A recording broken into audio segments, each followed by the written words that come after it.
Hello et bienvenue dans une nouvelle vidéo. Aujourd'hui, je vais me maquiller avec vous et tester quelques nouveaux produits. Ça va donc être un hybride entre deux vidéos aujourd'hui. J'ai longtemps hésité entre faire simplement un Get Ready With Me parce qu'il y a quelques petites updates que je pense qu'il faut que je vous donne. Et j'ai hésité aussi à juste tester du nouveau make-up parce que j'ai toujours pas mal de nouveaux make-up à tester. J'en ai pas vraiment eu l'occasion. Je vais vous l'expliquer dans la première partie de la vidéo. Et donc finalement, je vais faire un mixte. Je vais utiliser pas mal pour la plupart des produits que je connais déjà. Donc je vais pas forcément vous en parler ni vous expliquer ce que je fais. Mais je vous les mettrai dans la barre d'infos comme d'habitude.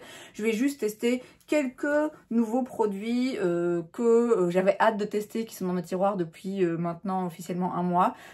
Plus d'un mois. Et donc voilà, juste tester quelques petits produits en plus. Mais c'est principalement, voilà, je me maquille avec vous, je papote, je vous raconte un petit peu ma vie. Et puis il y aura ça et là une ou deux petites nouveautés.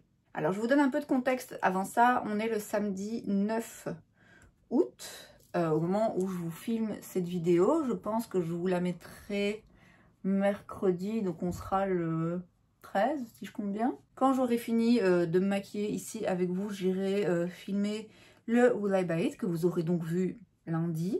Lundi dernier, vous avez déjà vu un Will I Buy It dans lequel j'avais les cheveux coupés. Je me rends compte qu'il y a un petit problème de continuité, hein, puisque dans le Will I Buy It de la semaine dernière et dans cette vidéo, j'ai coupé légèrement, j'ai coupé mes cheveux, et il y a des vidéos que vous allez voir encore par la suite qui ont été tournées avant, en fait, qui ont été tournées pendant le mois de juillet, pendant lequel du coup j'avais encore quelques petits centimètres en plus. Donc c'est si vous vous posez la question, oui effectivement il y a un petit souci de continuité, mais écoutez, c'est pas bien grave. J'avais relativement bien filmé en juillet. Le début du mois, on avait eu quelques beaux jours quand même. Donc c'est vrai que j'avais passé beaucoup de temps dans mon jardin à lire, à bronzer, à profiter un petit peu de mes congés, à me reposer. Mais j'arrivais quand même de temps en temps à filmer, à faire une journée où je filmais plusieurs vidéos, notamment un rangement make-up que vous verrez bientôt. Donc ma foi, je m'étais pas maquillée 1000 fois, j'avais pas forcément eu l'occasion de tester 1000 produits dans le début en tout cas du mois de juillet, mais j'avais bon espoir que bon, le mois d'août on aurait un petit peu plus d'occasion, et je vous dis j'arrivais quand même à filmer. Et puis je ris, c'est pas drôle, je ris pas non plus pour masquer ma peine, je ris pour me rappeler qu'il existe d'autres émotions que la tristesse et qu'un jour je les vivrai pleinement. Ce qui s'est passé en fait, c'est qu'il y a maintenant presque 2 semaines, j'ai quitté la personne avec qui j'étais depuis 7 mois. S'en est suivi forcément plusieurs jours de pleurs incontrôlés. J'ai quand même samedi dernier, donc j'ai quand même réussi à filmer le Will I Buy It, mais c'est tout, c'est à peu près tout ce que j'ai fait. Et du coup c'est vrai que là le mois d'août que j'avais en tête de filmer plein de vidéos, de tester plein de make-up et tout, de me maquiller juste pour le fun, pour rester chez moi, non. Finalement, je pense qu'il n'aura pas lieu, il se passera pas exactement comme je l'avais entrevu, parce que je suis là occupée juste à essayer de faire mon deuil, à attendre que ça passe, et en même temps à essayer de faire des choses aussi pour me faire moins mal. Mais oui, c'est un peu compliqué. C'est un peu compliqué d'en parler, très franchement. Une des raisons pour lesquelles j'ai hésité à tourner cette vidéo, c'est parce que j'ai pas particulièrement envie d'en parler. D'une part parce que je me suis jamais empêchée de parler de ma vie privée par le passé, mais je sais pas, là il y a quelque chose d'un peu plus... Ouais, je sais pas, j'ai pas forcément envie de parler trop de lui non plus. Aussi, je me rends compte que le fait de le dire de façon aussi publique, ça va, hein, vous êtes 200 à regarder, il n'y a pas mort d'homme, mais ça rend le truc vachement réel quand même. Et ça met un peu ce truc de... bon bah du coup, voilà, c'est fait quoi. C'est fait, c'est officiel, il n'y a pas de retour en arrière possible, et pas... ouais, ça rend tout ça très concret, et c'est encore difficile, un petit peu difficile à avaler. Je m'arrête une seconde dans mes explications pour vous dire que je vais utiliser l'anti-cerne. Je sais que mon visage est plus clair que mon corps, écoutez, tant pis. Je vais utiliser l'anti-cerne de chez NARS, c'est le Creamy... J'ai le nom ici. Radiant Creamy Concealer, c'est pas du tout une nouveauté, c'est pas non plus une nouveauté pour moi parce que je l'ai eu pendant très longtemps, mais ça fait longtemps que je l'ai plus dans ma collection. Et donc j'ai racheté un petit format, j'ai pris la teinte Custard Medium One.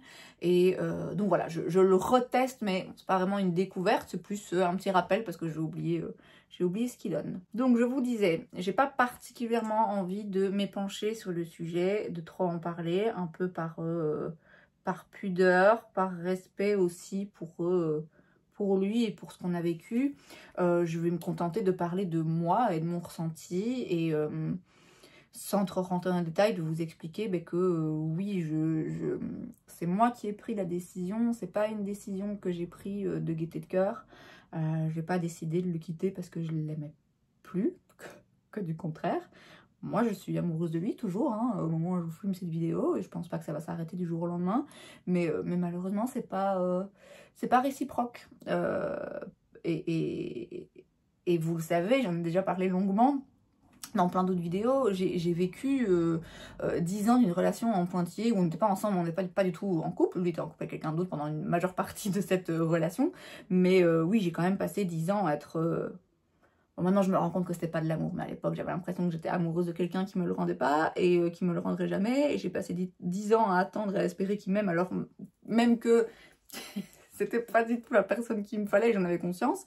Mais bref, tout ça pour dire que après avoir guéri de cette situation et surtout après avoir travaillé sur les traumas d'origine dans ma construction qui ont mené à ce genre de relation, en fait, il était hors de question que je me remette dans la même situation, même si certes, elle était très différente, les deux personnes déjà n'ont absolument rien à voir, mais au final, le résultat était le même, et je savais dès le début de notre relation, je savais qu'on n'était pas forcément au même... la même intensité de sentiments, dans la même envie, dans le même élan, dans le même enthousiasme. J'en avais conscience, j'y suis restée quand même, j'y étais quand même, parce que je me disais que c'était l'occasion idéale en fait pour moi justement d'aller travailler sur mon attachement anxieux, d'aller travailler sur ce besoin d'amour, d'aller travailler sur cette importance que je donne à l'autre, à ce que l'autre pense, etc. Enfin voilà, c'était vraiment pour moi les conditions idéales pour, ok, la situation n'était pas idéal, mais justement ça allait me permettre de grandir et de travailler sur moi-même, et donc voilà, c'est pour ça que j'y suis restée. Et bon, ma foi, je vais pas vous dire que j'ai aucun regret parce que pour le moment je suis encore trop dans le dur de l'émotion pour avoir ce genre de discours, mais je sais qu'un jour j'arriverai à me dire j'ai aucun regret parce qu'effectivement j'ai appris et effectivement ça m'a vraiment permis de grandir davantage et notamment d'être capable en fait de comprendre quels sont mes vrais besoins. Et en fait j'ai passé les 7 premiers mois de cette relation à remettre en cause mes besoins, à réfléchir, ok bon j'ai l'impression que là il y a un truc moi qui me plaît pas, qui me convient pas, oui mais bon est-ce que j'ai vraiment besoin de ça, est-ce que c'est légitime de ma part d'attendre ça d'une autre personne, est-ce que ce besoin je peux pas le remplir moi-même, est-ce que, enfin voilà, j'ai vraiment passé beaucoup de temps à tout déconstruire et essayer de vraiment comprendre qui j'étais et ce que je voulais. Et en fait à partir du moment où j'ai réussi à dire ok en fait c'est ça dont j'ai besoin, c'est ça qu'il me faut dans une relation, quand je me rends compte que c'est parce que j'ai dans la relation, ben oui, alors je pars. J'avais plus envie d'essayer d'adapter mes besoins et de moi de m'adapter et de me mettre dans la case qui correspondait à la relation qu'on me proposait. Non, maintenant j'ai envie de trouver une relation qui correspond à ce dont j'ai besoin et à ce que j'ai envie d'avoir dans une relation. Donc c'est pour ça que j'ai décidé d'y mettre un terme. Mais voilà, c'est une décision... d'une certaine façon, je vais essayer de continuer à me maquiller, mais c'est pas facile. Faire deux choses en même temps. C'est pas facile d'en parler parce que j'ai l'impression que c'est pas un sujet évident pour moi, vous l'aurez compris, et du coup il faut me concentrer sur expliquer correctement avec les bons mots et me maquiller en même temps, c'est compliqué, mais je vais essayer de m'y remettre. Donc bref, je disais c'était pas... c'est une décision dont d'une certaine façon dont je suis fière, parce que cette décision en elle-même me montre à quel point j'ai appris et grandi depuis déjà ma précédente relation, parce que effectivement là j'ai été capable, pas tout de suite mais pas après 10 ans non plus, j'ai été capable d'identifier là ce qui me convient pas et du coup d'y mettre un terme. En fait je me suis choisie, et ça c'est vraiment très important pour moi. J'ai tellement eu envie qu'on me choisisse pendant tellement longtemps que là en fait je me suis rendu compte, bon bah en fait c'est moi c'est moi qui dois me choisir moi-même, c'est moi qui dois me mettre moi en priorité, c'est moi qui dois prendre soin de moi, et pour prendre soin de moi, ben voilà, je dois quitter des situations qui m'apportent pas ce dont j'ai besoin et qui créent finalement, qui sont source de stress sur le long terme. Alors c'est pas une décision qui est facile à prendre, hein, pas du tout, du tout, du tout.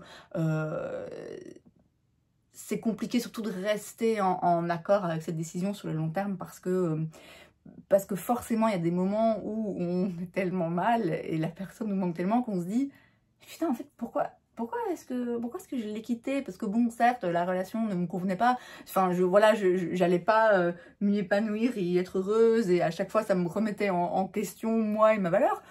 Mais bon, au moins si j'étais restée, ben ouais, ok, ça aurait pas été top, mais au moins il aurait été là pour compenser, vous voyez, que là, ok, j'ai mal au cœur, mais en plus, je suis même plus avec, quoi. Donc c'est pas une décision facile, je vous dis, et c'est surtout, en fait, il n'y a pas de... Quoi qu'on fasse, ouais, quoi que je fasse, je savais que j'allais avoir mal.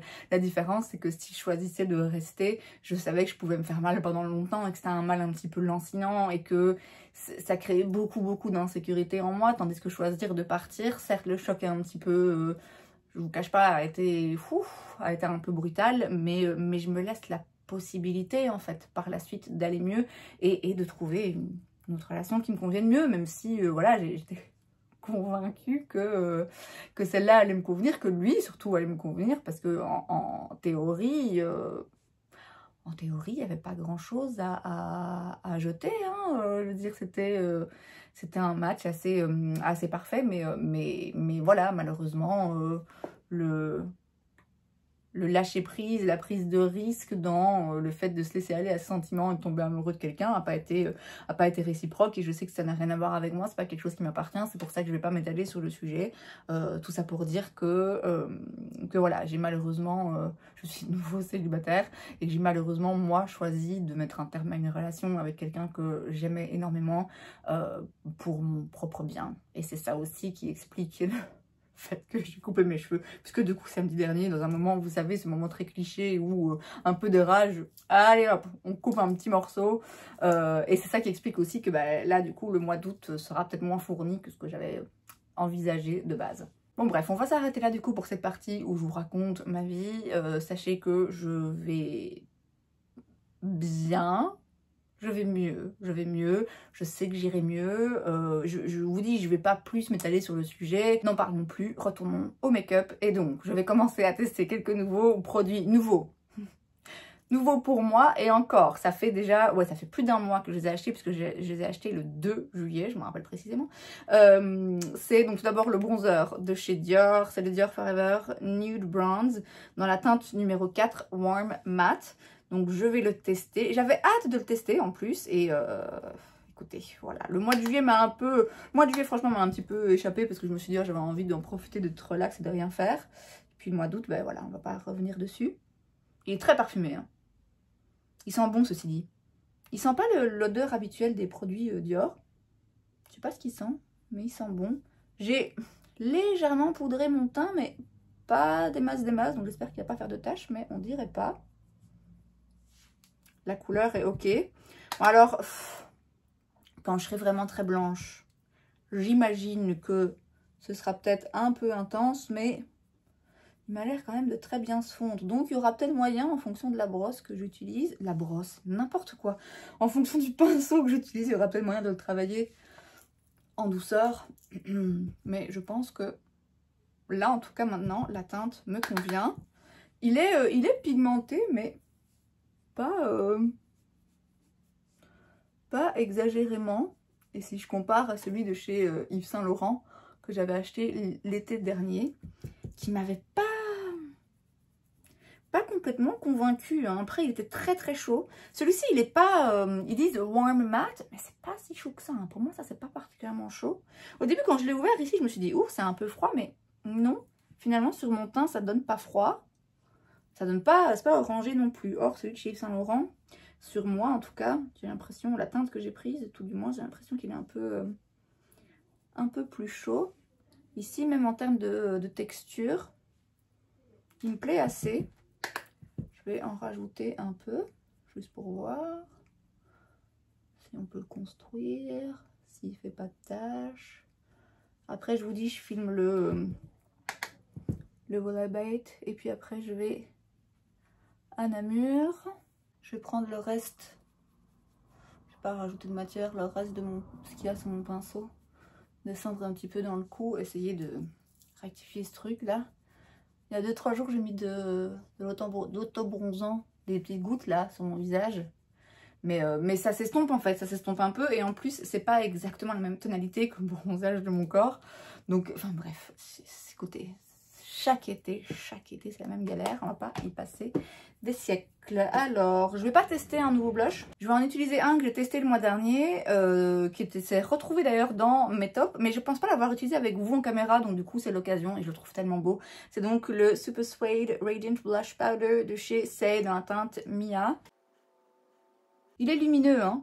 Il est lumineux et pourtant, quand je regarde comme ça, je me dis, oh, ça a l'air hyper lumineux, limite métallique. Mais en réalité, il est vraiment très joli et très flatteur. On dirait pas comme ça, hein, mais après, bon, souvent les blushs cuits, a priori, ils sont jolis sur le teint. Parfois, ils peuvent être un peu trop, un blush lumineux, ça peut être trop lumineux et donc être pas joli et mettre en avant les pores, mais là c'est pas le cas parce que tout en étant lumineux, il est un peu, je vais pas dire floutant, mais je le trouve très beau, vraiment très beau. Il est intense, hein, il est intense, mais il s'estompe vraiment très bien. Et il y a quelque chose dans la couleur qui fait que j'arrive vraiment à avoir le rendu, exactement le rendu que je veux, où il y a une petite concentration quand même sur les joues, mais il s'estompe bien quoi. Et on peut vraiment y aller. Alors, y aller, on tapote bien le pinceau parce que sinon c'est un peu intense, mais j'ai l'impression qu'il y a toujours moyen de se rattraper, d'en faire un truc hyper fondu, tout en ayant quand même cette concentration de blush et ce petit côté comme ça, joue en bonne santé. Bref, très beau produit que donc je connais déjà. Par contre, un nouveau produit à tester encore chez Dior, c'est cette fois-ci le Dior Forever Glow Luminizer que j'ai dans la teinte 01 Nude Halo. Alors, il y avait une autre teinte qui me faisait tellement envie. Elle est plutôt un petit peu blanche, argentée, transparente. C'est difficile à expliquer. Ça me fait un petit peu penser au Diamond Bomb de chez Fenty, l'original, que j'ai d'ailleurs, mais en effet plus mouillé. Bref, très belle, un très beau produit. Ça a l'air vraiment d'être très joli, mais je préfère les trucs avec des reflets dorés. Donc du coup, j'ai pris celui-ci, même si l'autre me faisait également énormément envie. Quel pinceau prendre? Je vais prendre ce pinceau de chez Sigma. Alors on y va. Il est parfumé aussi. C'est un autre parfum que... Ça, c'est plus un parfum que je reconnais de chez Dior. Je ne sais pas lequel, mais ouais, un parfum en tout cas que j'ai déjà senti dans leurs cosmétiques. Et c'est parti. Très joli. Très joli. Vous allez me dire à ce prix-là, si c'était moche, ce serait dommage. Mais écoutez, ça arrive, hein. Là, non, je trouve ça vraiment très beau. Il est intense, en même temps, il est pas pailleté, hein. Il est pas pailleté. C'est pas tout à fait un effet mouillé, parce qu'il y a quand même il y a quand même du métallique, là, hein. Mais c'est pas, non, c'est pas non plus un highlighter à l'ancienne, hyper métallisé. Très joli.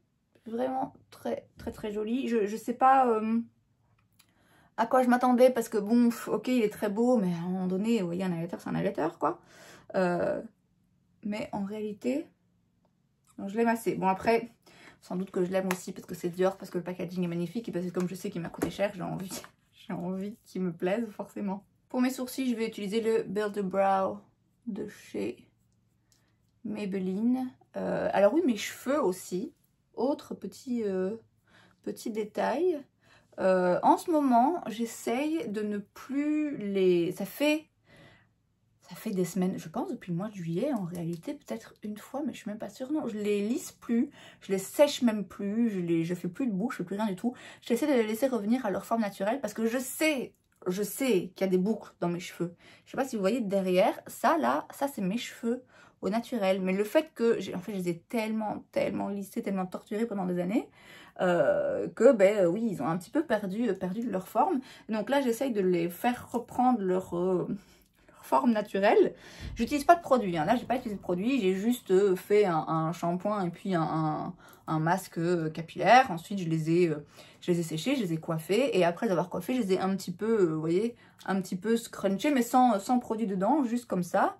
Et finalement ça me plaît assez. Alors ça me plaît le jour même, après ça me plaît moins le lendemain, hein. Mais bon, j'ai envie de vous dire, c'est vrai, même quand je fais des boucles ou quand je les lisse, de toute façon le lendemain bien souvent je les attache quand même.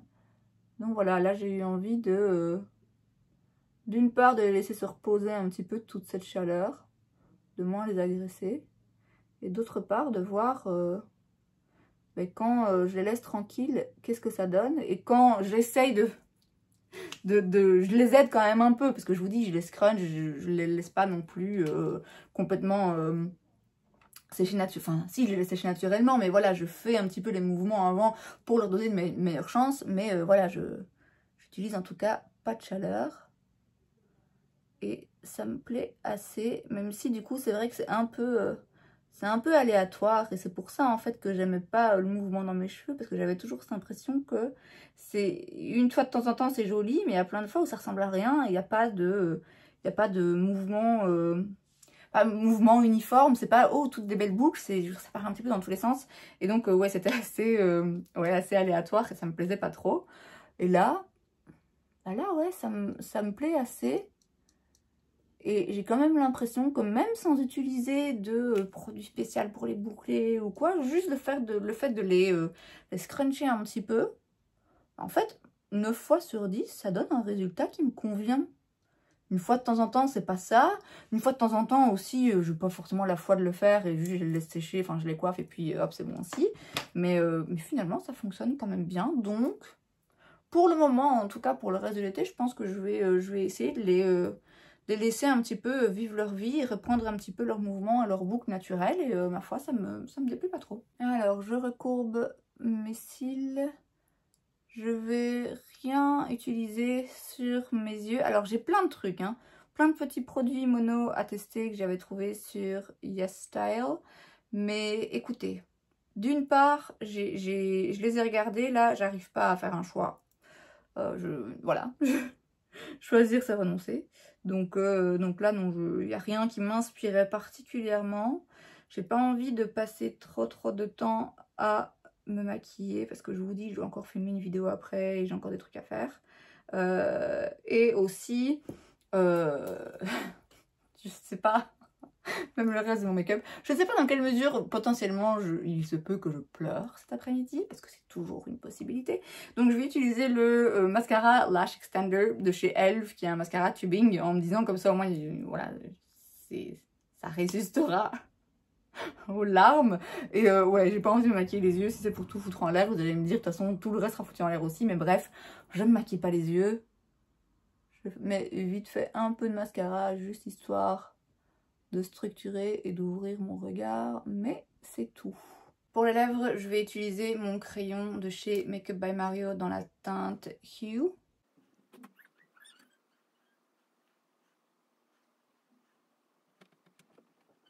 Et je vais tester enfin pareil, hein, je l'ai depuis le 2 juillet, ça fait un petit moment maintenant qu'elle est sortie.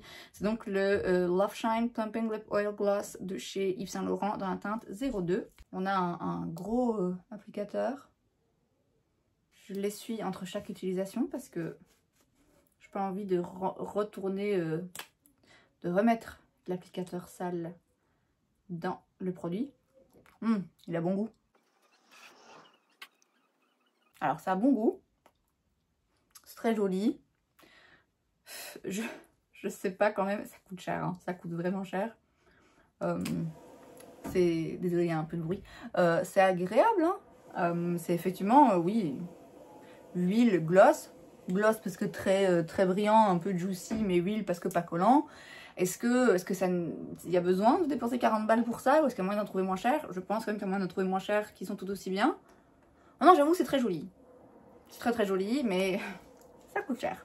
Écoutez, voilà, on n'aura pas testé grand chose aujourd'hui, mais je vous dis, le but c'était certes de tester quelques petits produits parce que j'avais hâte de les utiliser, et aussi de vous faire un petit update, de vous tenir au courant des derniers avancements de ma vie. Donc voilà, en gros, ces 4 petits produits. Bon, j'en suis assez contente. L'anti-cerne, je le connaissais. Je peux pas dire qu'il soit dingue. Il est pas, c'est pas le plus couvrant. J'ai l'impression qu'il est un petit peu asséchant peut-être pour mes dessous des yeux, mais à retester. Mais je le connaissais déjà, mais je sais que c'est une valeur sûre sur le marché du make-up. Je peux pas dire que là, en le retestant, j'ai une appréciation particulière pour ce produit. Bronzer et highlighter de chez Dior, très très jolis. En tout cas, ils ont l'air très jolis. Alors, ça reste très cher et il y a des très beaux highlighters et très beaux bronzers pour un quart du prix. Mais en l'occurrence, je suis assez contente et satisfaite de l'utilisation. Et l'huile, elle commence à... Je savais pas qu'elle piquait. C'est pas vraiment piqué, mais je sens qu'il y a un petit truc qui se passe, mais c'est pas trop désagréable. Elle est très jolie, c'est vrai. J'aime beaucoup le résultat, j'aime beaucoup le combo avec le crayon à lèvres. Je vous dis, je sais pas dans quelle mesure c'est forcément beaucoup mieux ou ça vaut le coup. Vous voyez, j'ai des produits, notamment chez Dior et chez Yves Saint Laurent aussi, qui coûtent très cher, mais où je me dis, ouais, mais il y a vraiment un petit truc en plus. Ici... Là, en première utilisation, je vois pas encore le petit truc en plus. Mais comme le reste, je continue de le tester et je vous en reparlerai à la fin du mois dans les tops et les flops. Et c'est donc tout pour cette vidéo. J'espère que ça vous a plu. Si c'est le cas, n'hésitez pas à laisser un like. Vous pouvez aussi vous abonner à ma chaîne parce que c'est gratuit, donc pourquoi pas. Et moi, je vous vois la prochaine fois. Bye!